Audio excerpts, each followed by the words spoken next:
सतनाम जी वाहिगुरु।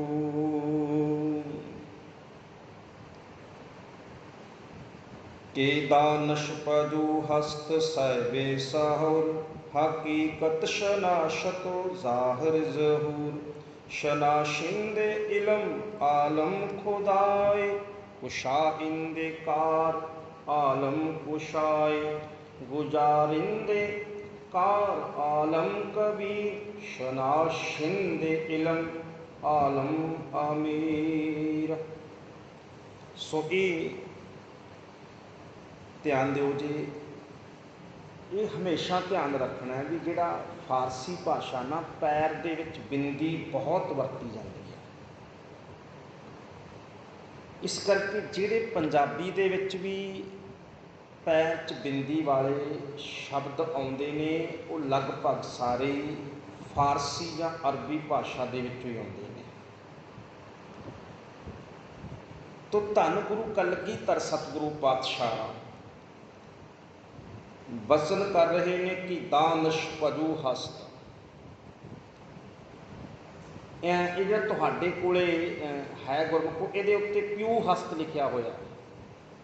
प्यू हस्त ये जदों जिहड़ा सी वो तर्जमा किया पंजाबी दे विच ते उदों फिर ये प्यू हस्त बदल गया। पर जिहड़ा शुद्ध उच्चारण है इहदा फारसी दे विच वो है पजू हस्त। पप्पा जज्जा जज्जे दे पैर च बिंदी ते दुलैंकड़ पजू हस्त, जो इहदा सही है। इत्थे प्यू हस्त लिखिया होया कि दानश, दानश हुंदा सियाणप वाला, अकल वाला। कोई बहुता मनुख भी बहुता सियाणा होवे, असीं कहने दानश बंदा है। दानश का भाव अकल वाला, सियाणप वाला। कि दानश पजू हस्त, पजू हस्त का अर्थ होंदा खोजी व्यक्ति वाला, पछाण करन वाला, खोज करन वाला। जिहड़ा वो परमात्मा है वो कहन लगे दानश है, वो अकल वाला है, ज्ञान वाला है, सियाणप वाला है। ते अगला बचन की है? अगला बचन है पजू हस्त। वो जिहड़ा परमात्मा है वो खोजी है, वो सच ते झूठ की पछाण करन वाला है। साहिबे सौर, साहिब हुंदा परमात्मा खुदा साहिब। सौर का अर्थ है अकल का मालिक। वो परमात्मा जिहड़ा है वो सच की, दानश की, अकल की पछाण करन वाला है, अकल का स्वामी है। उस तो बाद सौरे, साहिब सौरे, वो अकल का मालिक है। हकीकत शनाशत ज़ाहिर ज़हूर, शनाशत तो लिखा हुआ है, ये जिहड़ा है उचार तुहाडे कोल शायद शनाशत होवेगा। हकीकत, हकीकत हुंदा सच। आपां कहने ये गल हकीकत है, भाव कि ये सच है। हकीकत मीनस पूर्ण सच। हकीकत शनाशत तो ज़ाहिर ज़हूर। शनाशत का अर्थ होंदा है शनाशत, शनाखत करने वाला, जानन वाला। वो जिहड़ा परमात्मा है वो सच नूं जानन वाला है, भाव कि उस परमात्मा नूं कोई छल नहीं सकदा। उस परमात्मा नूं कोई गलत गल जिहड़ा है वो पक्की नहीं करा सकदा। वो परमात्मा हकीकत शनाशतो है, वो परमात्मा सच की पहचान करने वाला, जानने वाला है। ज़ाहिर ज़हूर, ज़ाहिर हुंदा प्रगट, हजूर, ज़हूर हुंदा प्रतख। वो सारे संसार उत्ते प्रतख है, प्रगट है। जिन्हों असीं कहने सारिया थावां ते रमिया होया है, उन्होंने की कहा जाता है? ज़ाहिर ज़हूर, प्रगट तौर दे उत्ते। शनाशिंदे इलम आलम खुदाए। शनाशिंदे उही शनाखत करने वाला, जानन वाला। इलम, इलम का अर्थ होंदा ज्ञान। इलम का की अर्थ है? विद्या, ज्ञान। वो परमात्मा जिहड़ा है वो सारे संसार के इलम तो जाणू है, सारे संसार के ज्ञान का दाता है, इलम का जाणू है। आलम खुदाए, आलम हुंदा संसार, खुदाए का अर्थ हुंदा मालक। वो जिहड़ा आलम का अर्थ हुंदा मालक, खुदा। वो जिहड़ा खुदा है वो सारे संसार का मालिक है शनाशिंदे इलम आलम खुदाए, सारे संसार के इलम तो ज्ञान तो जाणू है अति सारी दुनिया का मालिक है। कुशा इंदे कार आलम कुशाए, कुशाइंदे, कुशाइंदे का अर्थ होंगे गुंझलों को खोलण वाला, रहस नूं जानण वाला, वड्डियां वड्डियां गुंझलों नूं, वड्डियां वड्डियां औकड़ां नूं समझण वाला, खोलण वाला। कुशा इंदे कार आलम खुदाए, ते वो जिहड़ा परमात्मा है कहते ने वो सारे संसार नूं सवारन वाला है, सोहना बनाउण वाला है। गुजारिंदे कार आलम कबीर, गुजारिंदे, गुजारिंदे शब्द गुजारे तो बने, आप कहने गुजरान शब्द ना, गुजरान, गुजरान की होंगे गुजारा, ਇਹਦਾ अर्थ की बनता, गुजरान शब्द है वो भी अरबी फारसी के विचों आया, अर्थ ਇਹਦਾ बन गया गुजारिंदे कार, कार का अर्थ है कारोबार, काम धंधा, वो सारे संसार के काम धंधे कार नूं चलाउण वाला है। आलम कबीर, आलम का अर्थ होंदा संसार, कबीर का अर्थ होंदा वड्डा, वो सारे संसार तो वड्डा है। शनाशिंदे इलम आलम अमीर, शनाशिंदे का अर्थ होंदा शनाख्त करने वाला, समझण वाला, जानने वाला, इलम वो ज्ञान नूं समझण वाला है। शनाशिंदे इलम वो ज्ञान नूं समझण वाला है, उन्होंने सारे संसार की सोझी है। आलम अमीर, ते वो सारे संसार का नायक है। अमीर का अर्थ बनया नायक, हीरो, मॉडल, वो सारे संसार का नायक है, सारे संसार का आगू है, सारे संसार की रहनुमाई करने वाला है। तो ये गुजारिंदे कार आलम कबीर, शनाशिंदे इल्म आलम अमीर, उस सारे संसार के काम धंधे नूं चलाउण वाला, वो सारे संसार का श्रोमणी मालक, ते सारे संसार की सोझी रखण वाला, सारे संसार की रहनुमाई अगवाई करने वाला नायक है। तो ये इत्थों तक धन गुरु कलगीधर पातशाह औरंगजेब नूं परमात्मा की सिफत समझा रहे हैं भी मता तू समझे भी तू अगवाई करने वाला संसार की, क्योंकि वो समझदा ना भी मैं बादशाह हाँ, इन्ना वड्डा राज है मेरा। तो कलगीधर पातशाह कहते नहीं औरंगजेब तेरा भुलेखा है, तैनूं लगदा भी तू लोकां नूं दान करदा है, लोकां ते राज करदा है, लोकां दे काम धंधे तेरे राज करके चलते हैं। नहीं, पातशाह कहते नहीं, सारी दुनिया नूं चलाउण वाला केवल एक खुदा, एक परमात्मा है, उही सब की सोझी रखता है, उही सब का ज्ञान रखता है। इस करके मता तू समझी कि औरंगजेब तू कुछ कर सकता है, सब कुछ करने वाला केवल वो एक खुदा, एक परमात्मा है। सो इत्थे तक तो सतगुरु पातशाह सिफत लिखते हैं परमात्मा की, और औरंगजेब नूं ताड़ना करते पे ने कि तू अपने आप दे विच कुछ भी नहीं है। तो ये सिफत लिखी जी परमात्मा की। इस तो बाद को हुण अगे दास्तान शुरू होंदी है। दास्तान का की अर्थ होंदा है, वो कहानी इतिहास की जिहड़ी समय समय ते वापरी। तो ध्यान दिओ, धन गुरु कलगीधर पातशाह इत्थों हुण ताड़ना करते पे ने औरंगजेब नूं।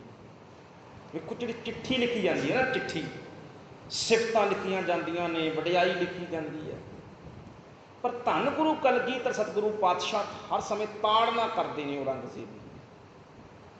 ਉਹਦੇ सामने शीशा दिखाते हैं, ਉਹਦਾ शीशा भी असलियत तेरी ये है, असल में तू इहो जा है, तेरे आसे पासे तेरी वडियाई लोग करते हैं। क्योंकि अक्सर जोड़े अमीर बादशाह लोग होंदे ने, आगू लोग होंदे ने, उन्हां दे ना आले दुआले एक कह लो भी लैन बनी हुंदी है, अहलकारां दी, मंत्रियां दी, वजीरां दी, नौकरां चाकरां दी।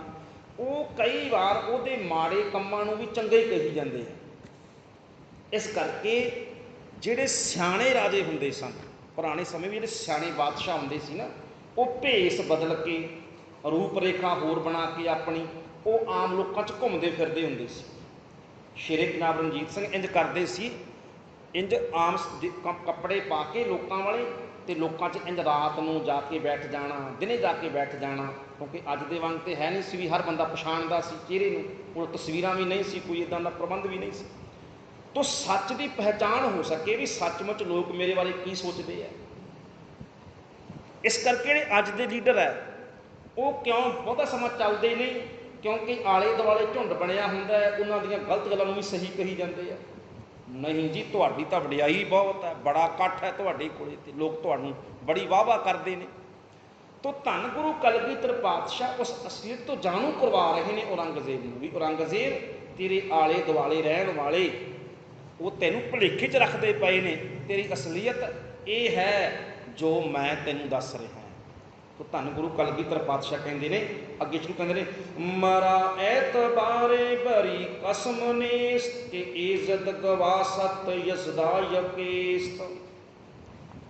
तो इतों पातशाह कहते हैं, मरा एतबारे बरी कसम नेस्त।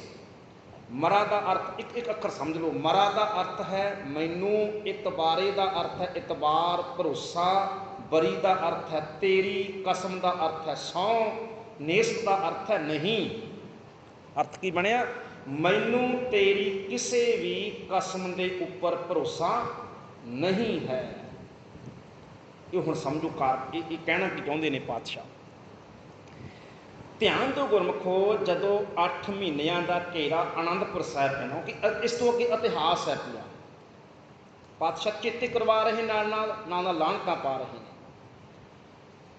8 महीने का घेरा पैंदा है। 8 महीनों के घेरे दे विच दुश्मन चढ़ के इस करके आया सी भी आनंदपुर नूं जितना कोई वड्डी गल नहीं है, इस करके फौजां भी बड़ियां सी।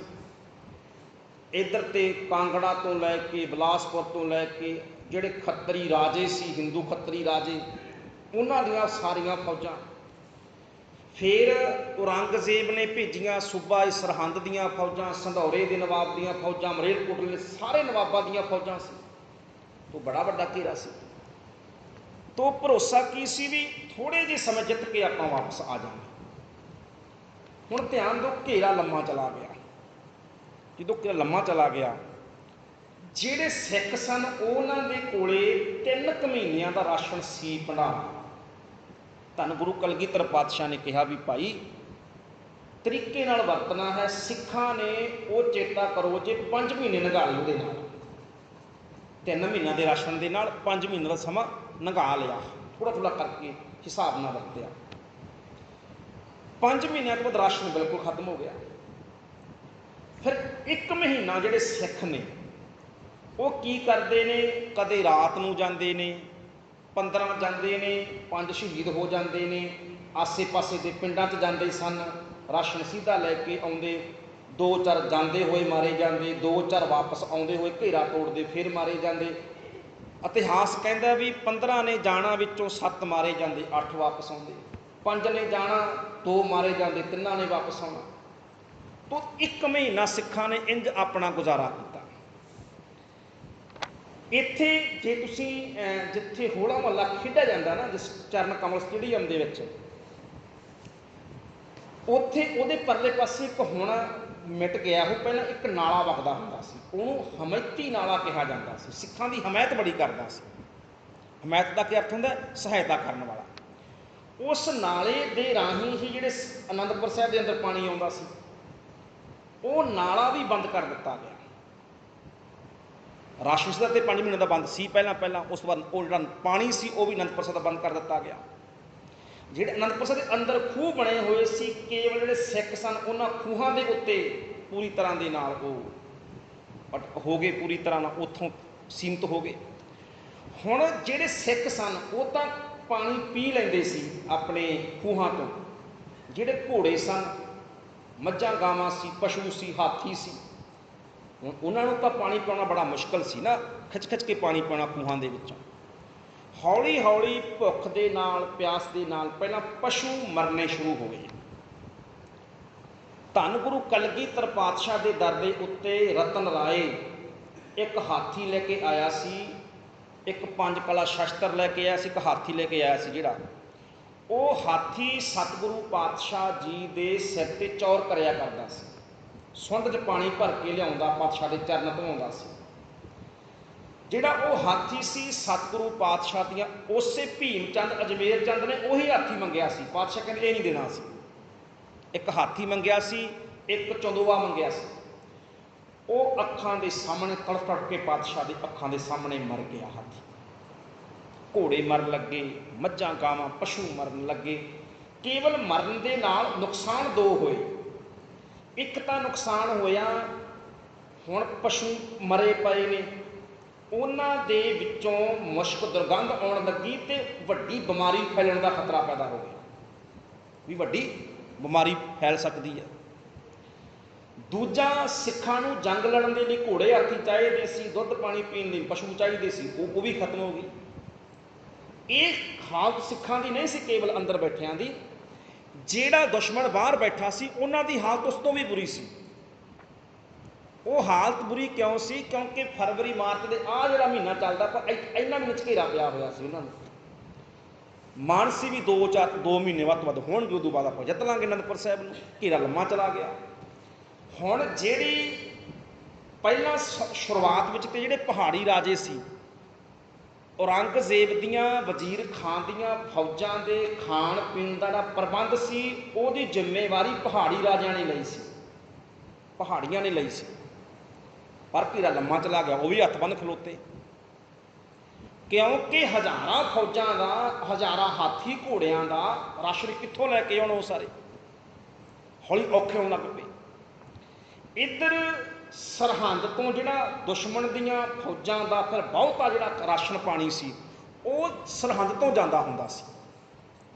ਹੁਣ ਸਰਹੰਦ ਤੋਂ ਅਨੰਦਪੁਰ ਸਾਹਿਬ ਅੱਜ ਸਾਨੂੰ ਸੌਖਾ ਲੱਗਦਾ ਵੀ 100 ਕਿਲੋਮੀਟਰ ਹੈ ਜੀ, 1.5 ਘੰਟੇ 2 ਘੰਟੇ ਪਹੁੰਚ ਜਾਂਦੇ ਹਾਂ, ਪਰ ਉਦੋਂ ਕਈ ਦਿਨ ਲੱਗ ਜਾਂਦੇ ਸੀ। ਉਹਦਾ ਕਾਰਨ ਸੀ ਵਿਚਕਾਰ ਸਤਲੁਜ ਦਰਿਆ ਪੈਂਦਾ ਸੀ। ਦਰਿਆ ਨੂੰ ਪਾਰ ਖੁਦ ਕਰਨਾ ਬੜਾ ਔਖਾ ਸੀ, ਔਰ ਉਸ ਤੋਂ ਬਾਅਦ ਰਾਸ਼ਨ ਸਿੱਧੇ ਨੂੰ ਦਰਿਆ ਦੇ ਰਾਹੀਂ, ਕਿਸ਼ਤੀਆਂ ਰਾਹੀਂ ਪਾਰ ਕਰਵਾਉਣਾ ਹੋਰ ਔਖਾ ਸੀ। ਉਹ 5 ਦਿਨਾਂ 'ਚ ਰਾਸ਼ਨ ਪਹੁੰਚਦਾ ਸੀ, 1 ਦਿਨ 'ਚ ਖਤਮ ਹੋ ਜਾਂਦਾ ਸੀ। 4 ਦਿਨ ਫਿਰ ਦੁਸ਼ਮਣ ਦੀਆਂ ਫੌਜਾਂ, 4 ਦਿਨ ਫਿਰ ਭੁੱਖੀਆਂ। ਤੋ ਜਿੰਨੇ ਤੰਗ ਸਿੱਖ ਸੀ ਅੰਦਰ, ਓਨੇ ਹੀ ਤੰਗ ਦੁਸ਼ਮਣ ਵੀ ਬਾਹਰ ਬੈਠਾ ਹੋਇਆ ਸੀ, ਓਨੇ ਹੀ ਤੰਗ ਉਹ ਸਨ। ਹੁਣ ਇੰਝ ਲੱਗਣ ਲੱਗਾ ਵੀ ਅਸੀਂ ਇਹ ਘੇਰਾ ਪਾ ਕੇ ਆਪਣੀ ਮੌਤ ਆਪ ਸਹੀੜ ਲਈ। ਇਹ ਲੱਗਣ ਲੱਗਿਆ, ਜਿਹੜੇ ਬਾਹਰ ਘੇਰਾ ਪਾਈ ਬੈਠੇ ਸਨ ਉਹਨਾਂ ਨੂੰ ਇੰਝ ਲੱਗਿਆ ਵੀ ਅਸੀਂ ਇਹ ਪੁੱਠਾ ਪੰਗਾ ਲੈ ਲਿਆ, ਅਸੀਂ ਇਹ ਆਪਣੀ ਮੌਤ ਆਪ ਸਹੀੜ ਲਈ। ਪਰ ਹੁਣ ਕਰੀਏ ਕੀ? ਵਾਪਸ ਮੁੜਦੇ ਆ ਤੇ ਇੰਨੇ ਹਿੰਦੂ ਰਾਜਿਆਂ ਦੀਆਂ ਫੌਜਾਂ, ਇੰਨੇ ਮੁਸਲਮਾਨ ਸੂਬੇਦਾਰਾਂ ਦੀਆਂ, ਮੁਗਲ ਸੂਬੇਦਾਰਾਂ ਦੀਆਂ ਫੌਜਾਂ, ਇੰਨੇ ਤੁਸੀਂ ਰੱਖ ਕੇ ਇੱਕ ਗੁਰੂ ਨੂੰ ਨਹੀਂ ਪਕੜ ਸਕੇ। ਇਹ ਗੁਰੂ ਨਹੀਂ ਪਕੜ ਸਕੇ, ਤੁਸੀਂ ਇੰਨੀ ਵੱਡੀ ਬੇਇੱਜ਼ਤੀ ਕਿੱਥੇ ਲੈ ਕੇ ਜਾਵਾਂਗੇ? ਲੋਕਾਂ ਨੇ ਜਿਉਣ ਨਹੀਂ ਦੇਣਾ, ਤਾਨੇ ਮੇਨੇ ਮਾਰਨਗੇ ਵੀ ਗਏ ਸੀ ਉੱਥੇ, ਇੰਨੇ ਰਲ ਕੇ ਗਏ ਸੀ ਤੇ ਵਾਪਸ ਆ ਗਏ। ਇਸ ਕਰਕੇ ਹੁਣ ਵਾਪਸ ਮੁੜਨਾ ਵੀ ਬਹੁਤ ਵੱਡੀ ਬੇਇੱਜ਼ਤੀ ਬਣ ਗਈ ਸੀ, ਤੇ ਉੱਥੇ ਰਹਿਣਾ ਵੀ ਬੜਾ ਔਖਾ ਹੋ ਗਿਆ ਸੀ ਦੁਸ਼ਮਣ ਦੇ ਲਈ। ਤਰਤੀਬ ਸੋਚਦੇ ਨੇ ਫਿਰ ਵੀ ਕਿਸੇ ਨਾ ਕਿਸੇ ਤਰੀਕੇ ਨਾਲ ਇੱਜ਼ਤ ਬਚ ਜਾਏ। ਫਿਰ ਉਹਨਾਂ ਨੇ ਕੀਤਾ, ਕਹਿੰਦੇ ਵੀ ਸਤਿਗੁਰੂ ਪਾਤਸ਼ਾਹ ਨੂੰ ਆਪਾਂ ਬੇਨਤੀਆਂ ਕਰਦੇ ਹਾਂ। ਬੇਨਤੀਆਂ ਸ਼ੁਰੂ ਕੀਤੀਆਂ ਜੀ ਕਰਨੀਆਂ, ਵੀ ਧੰਨ ਗੁਰੂ ਕਲਗੀਧਰ ਪਾਤਸ਼ਾਹ ਇੰਝ ਕਰੋ।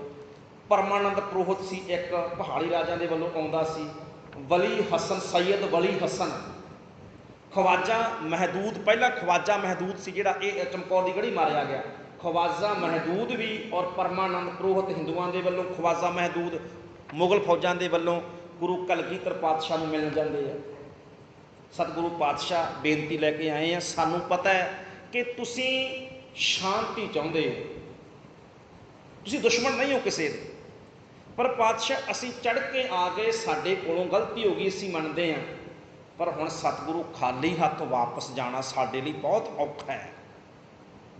ਲੋਕਾਂ ਨੇ ਸਾਨੂੰ ਜਿਉਣ ਨਹੀਂ ਦੇਣਾ, ਲੋਕ ਸਾਡਾ ਭੈ ਚੱਕ ਜਾਣਗੇ।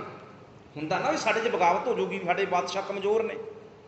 ਇਸ ਕਰਕੇ ਪਾਤਸ਼ਾਹ, ਸਾਡੀ ਇੱਜ਼ਤ ਦਾ ਸਵਾਲ ਇਹ ਹੈ ਵੀ ਤੁਸੀਂ ਇੱਕ ਵਾਰ ਕਿਲ੍ਹਾ ਛੱਡ ਦਿਓ, ਉਸ ਤੋਂ ਬਾਅਦ ਅਸੀਂ ਕੀ ਕਰਾਂਗੇ? ਪਾਤਸ਼ਾਹ ਤੁਸੀਂ ਕਿਤੇ ਦੂਰ ਚਲੇ ਜਾਓ, ਅਸੀਂ ਰਸਤੇ 'ਚ ਰੋਕਾਂਗੇ ਨਹੀਂ, ਤੁਹਾਨੂੰ ਕੋਈ ਫੜੇਗਾ ਨਹੀਂ, ਕੋਈ ਰੋਕੇਗਾ ਨਹੀਂ, ਤੁਸੀਂ ਜਿੱਧਰ ਨੂੰ ਚਲੇ ਜਾਓ, ਅਸੀਂ 2-4 ਮਹੀਨਿਆਂ ਬਾਅਦ ਕਿਲ੍ਹਾ ਖਾਲੀ ਕਰ ਦਾਂਗੇ, ਤੁਸੀਂ ਵਾਪਸ ਆ ਜਾਓ ਜੀ, ਤੁਸੀਂ ਵਾਪਸ ਆ ਜਾਓ ਜੀ।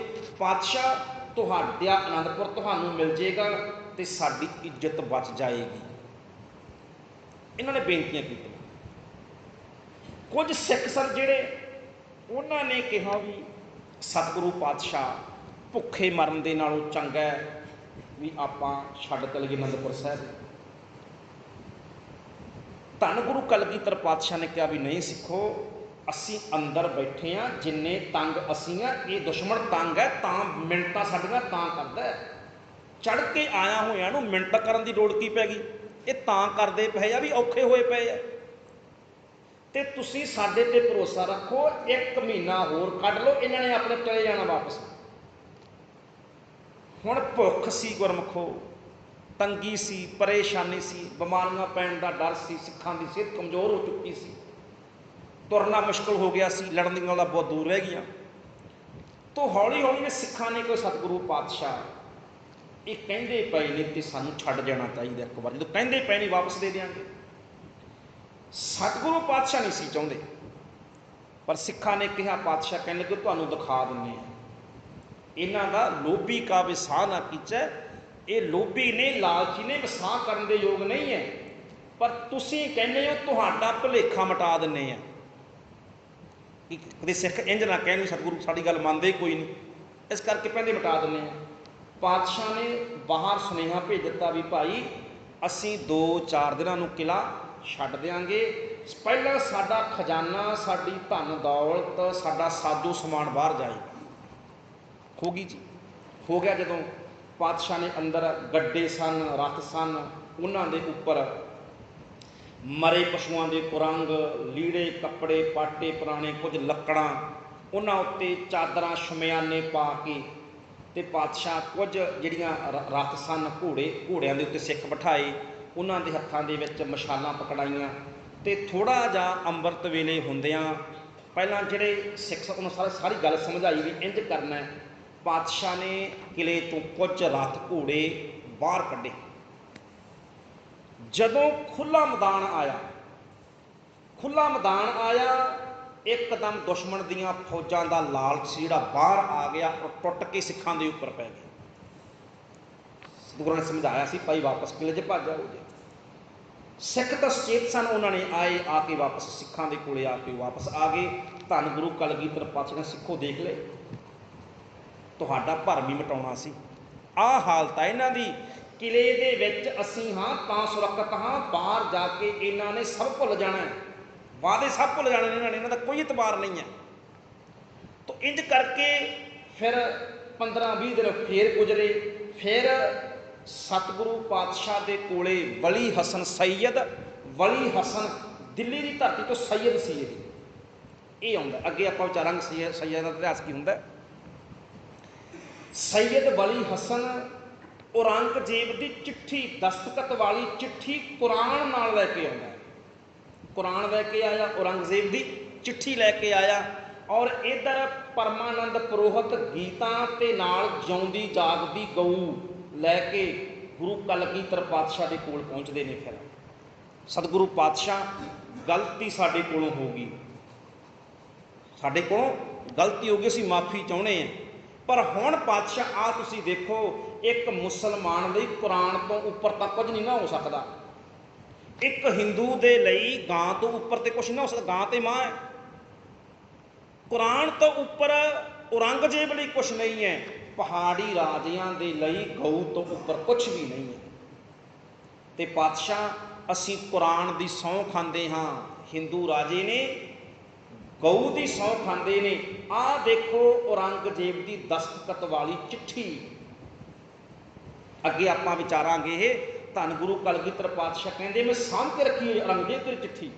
ਅੱਗੇ ਪਾਤਸ਼ਾਹ ਅਗਲੇ ਸ਼ੇਰ ਅੱਗੇ ਆਉਣਗੇ, ਸ਼ੇਰਾਂ ਵਿੱਚ ਲਿਖਿਆ ਪਾਤਸ਼ਾਹ ਨੇ, ਉਹ ਲੈ ਕੇ ਆਏ, ਸੌਹਾਂ ਖਾਧੀਆਂ। ਸਿੱਖਾਂ ਦੀ ਹਾਲਤ ਕੁਝ ਐਸੀ ਹੋ ਚੁੱਕੀ ਸੀ, ਗੁਰਮਤਾ ਕੀਤਾ ਗਿਆ, ਔਰ ਧੰਨ ਗੁਰੂ ਕਲਗੀਧਰ ਪਾਤਸ਼ਾਹ ਨੇ ਫਿਰ ਉਹ ਅਨੰਦਪੁਰ ਦਾ ਕਿਲ੍ਹਾ ਛੱਡਿਆ। ਜਦੋਂ ਸੌਹਾਂ ਖਾਧੀਆਂ, ਗਾਂ ਦੀਆਂ, ਕੁਰਾਨ ਦੀਆਂ, ਦਸਤਖਤ ਵਾਲੀ ਚਿੱਠੀ ਆਈ, ਧੰਨ ਗੁਰੂ ਕਲਗੀਧਰ ਪਾਤਸ਼ਾਹ ਨੇ ਸਿੱਖਾਂ ਨੂੰ ਕਿਹਾ, ਸਿੱਖੋ ਸਾਨੂੰ ਤਾਂ ਪਤਾ ਵੀ ਕੀ ਹੋਣਾ, ਪਰ ਤੁਸੀਂ ਕਹਿ ਰਹੇ ਹੋ ਇਸ ਕਰਕੇ ਤੁਹਾਡੇ ਕਹਿਣ 'ਤੇ ਚੱਲਦੇ ਹਾਂ। ਪਰ ਸੱਚੀ ਇਹ ਹੈ, ਆਨੰਦਪੁਰ ਦੇ ਅੰਦਰ ਸੁਰੱਖਿਅਤ ਸੀ, ਬਾਹਰ ਜਾ ਕੇ ਦੁੱਖ ਹੋਣਗੇ। ये पातशाह ने पहला कहा सी सिखां नूं। सतगुरु नहीं सी चाहुंदे, पातशाह नूं पता सी भी इन्हां ने छड्ड जाना 2-4 दिनां नूं, ये तंग आ चुके ने, पर सिखां ने जोर पाया और धन गुरु कलगीधर पातशाह ने सिखां दे बचनां नूं मनदियां होइयां आनंदपुर साहिब दा किला छड्डण दा फैसला लै लिया। फिर किला छड्डिया, सौहां भुल गए, कसमां भुल गए, वादे भुल गए, पातशाह दे बच्चों नूं शहीद किया गया। वो बचन सतगुरु पातशाह इत्थे चेता करवा रहे हैं।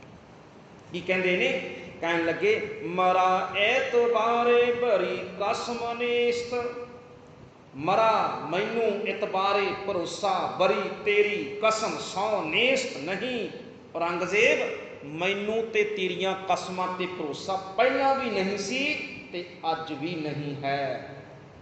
कि एहद गवाह सत यसदा यकेस्त, कि इज्जत हुंदा खुदा, गवास्त दा अर्थ है गवाह साक्षी, यसदा यकेस्त इको एक।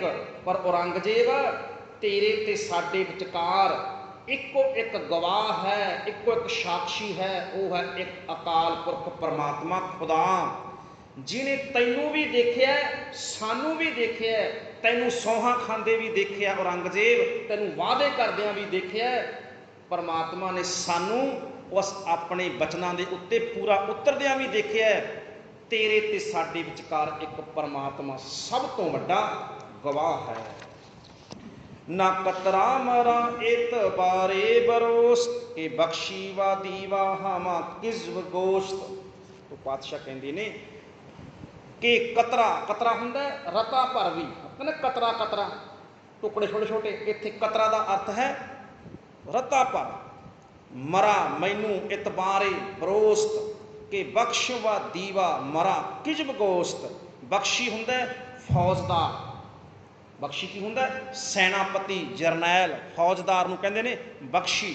व दीवा, दीवा दा अर्थ हुंदा दीवान वजीर, जिहड़े माल अशबाब दे वजीर हुंदे ने, ये भी एहलकार कह लो, ये भी फौज दे एहलकार। तेरे फौजदार जरनैल हमा किज़्ब गोश्त, किज़्ब गोश्त अर्थ हुंदा झूठ बोलण वाला। कहण लगे औरंगजेब तेरियां सौहां भी सानू चेते ने, ते चेता रखी तेरे जरनैल, तेरे सैनिक अधिकारी, तेरे अहलकार सारे दे सारे झूठे निकले। हमा किज़्ब गोश्त, गोश्त के झूठ नूं, सारे झूठे निकले। तू भी सौहां खा के झूठा निकलिया, ते तेरे अधिकारी, तेरे जरनैल, तेरे लड़ाके अहलकार भी सौहां खा के झूठे निकले। सो गुरमुखो ये 14वां शेर सी जी। अगले ਜਿਹੜੇ शेर ने ਆਪਾਂ क्योंकि समय की समाप्ति है इत्थों ही अगे लैके चलांगे। सतगुरु पातशाह कृपा करन 14 तक विचार हुई है, इस तरह के नाल हाजरियां भरते रहिए। पातशाह कृपा करन, धन गुरु कलगीधर पातशाह दी खुशियां तुहानूं सब नूं प्राप्त होण। अज है होला महला जी, होले महल्ले दियां आप समूह संगतां नूं बहुत बहुत वधाइयां। शाम के दीवानां दे विच होले महल्ले की विचार भी आपां करांगे। फतेह बुलाओ।